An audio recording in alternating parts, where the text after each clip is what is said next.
नमस्कार मित्र हो. काळ्या सावल्या या माझ्या चॅनलवर तुमचे स्वागत आहे. आजची गोष्ट सत्य घटनेवर आधारित आहे. रस्त्याच्या एका बाजूला 6 क्वार्टर्स होती आणि रस्त्याच्या दुसऱ्या बाजूला पुष्कळ सारी क्वार्टर्स होती. परंतु रस्त्याच्या त्या पलीकडच्या साईडला जी 6 क्वार्टर्स होती तिथे पुष्कळ लोक राहत नसत आणि रस्त्याच्या दुसऱ्या बाजूला पुष्कळ लोक राहत होते. त्या 6 क्वार्टरमध्ये सरासरी 1-2 असेच लोक राहायला येत होते. हे क्वार्टर्स 50-60 वर्षाआधी जुने कौलारू बांधकामाचे होते. मोठमोठ्या भिंती, मागे पुढे भरपूर अंगण आणि प्रत्येक क्वार्टरच्या मागे पुढे मोठमोठाली झाडे होती. रस्त्यावर लाईट नव्हती. एवढ्या वर्षात पहिल्यांदाच हे क्वार्टर यावेळी पूर्ण लोकांनी भरले होते. वेगवेगळ्या भागातून आलेले लोक मिळून मिसळून राहत असत. सर्व सणवार एकत्र साजरे करत होते. सर्वांच्या सुखादुःखात सगळे एकत्र येत होते. सर्व काही ठीक चालू होते. उन्हाळ्याचे दिवस होते. या क्वार्टर्समधले 3-4 घरातील लोक बाहेरगावी गेली होती. 1-2 क्वार्टरमधलेच लोक तिथे राहत होते. C1 ते C6 पर्यंत असे त्या क्वार्टर्सचे नंबर होते. C3 वाले गावी गेले होते. दुपारची वेळ होती आणि आज अमावस्या असून ग्रहणही होते. C3 या क्वार्टरला कुलूप होते, पण त्या क्वार्टरमधून रडायचा आवाज येऊ लागला. कोणीतरी जोरजोरात भेसूर आवाजात रडत होतं. पूर्ण कॉलनीमध्ये तो आवाज ऐकू येत होता. जे कोणी 1-2 क्वार्टरवाले राहत होते त्यांनी मोठ्या हिमतीने तिथे जाऊन बघितले, पण त्यांना तिथे कोणीच दिसले नाही. परंतु आवाज आतमधूनच येत होता. यावर त्यांनी विचारलं, कोण आहे? याबरोबरच तो आवाज बंद झाला आणि यानंतर येथे राहणाऱ्या लोकांच्या आयुष्यात फार मोठा बदल झाला. सुरुवात झाली C1 या क्वार्टरमध्ये राहणाऱ्यापासून. C1 मध्ये वकील कुटुंब राहत होते. रात्री त्यांच्या घरातील फ्रीजचा दरवाजा कितीतरी वेळा उघडा दिसायचा.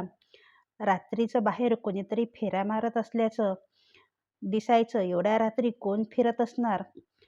आणि अचानकच त्यांची 20-22 वर्षाची मुलगी वेडी झाली. काय झालं हे तिला काही समजत नव्हतं.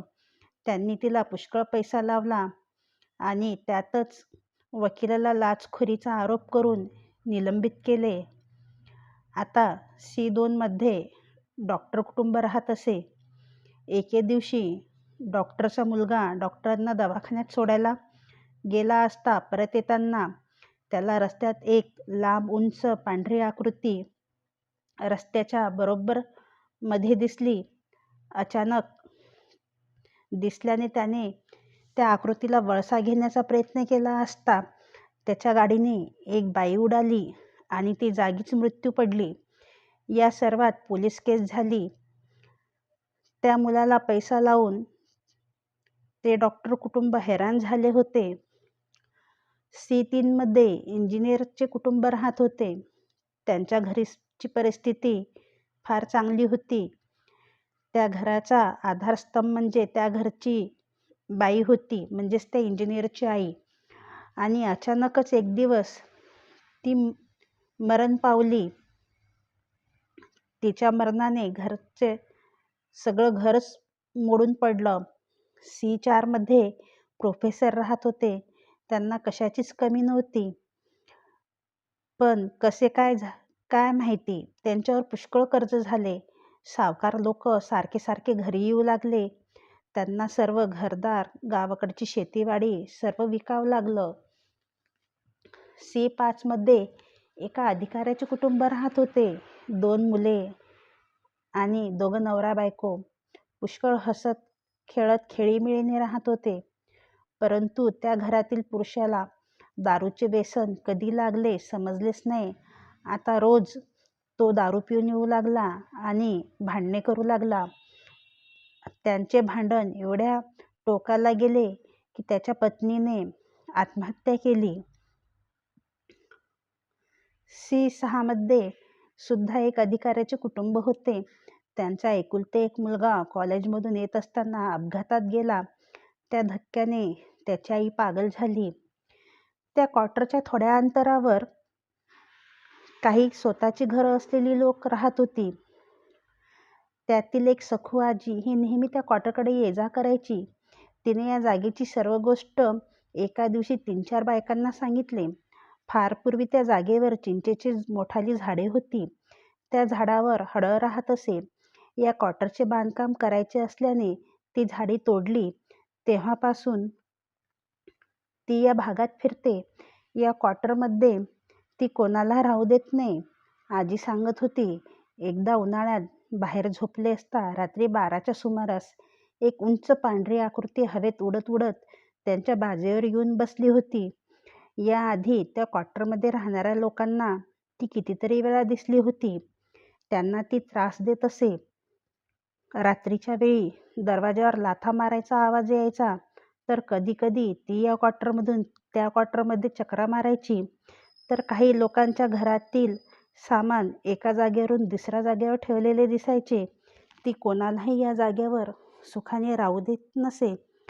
झाडे तोडून तिच्या राहण्याच्या जाग्यावर अतिक्रमण केले होते. हे क्वार्टर बांधून याआधी C2 जे लोक राहत होते त्यांनी तिला बघितलं होतं. रात्री 12-1 वाजता किचनमधून त्यांना पलीकडच्या क्वार्टरमध्ये भिंतीतून जाताना दिसली होती. उंच पांढरी लांब केस, चेहरा दिसला नाही. आणि ती जेव्हाही या क्वार्टरमधून त्या क्वार्टरमध्ये जायची तेव्हा थंड हवेची एक झुळूक यायची.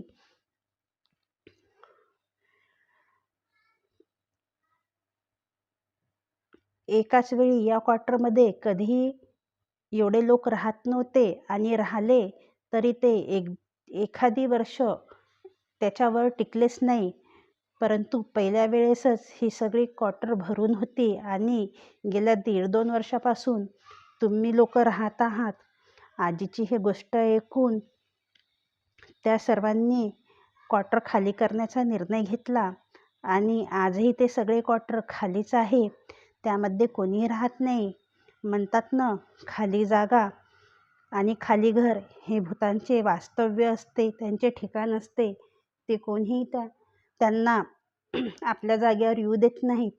मित्रहो, आजची ही गोष्ट तुम्हाला कशी वाटली ती कमेंट्स बॉक्समध्ये नक्की सांगा आणि त्यासोबतच लाईक, शेअर आणि सबस्क्राईब करायला विसरू नका.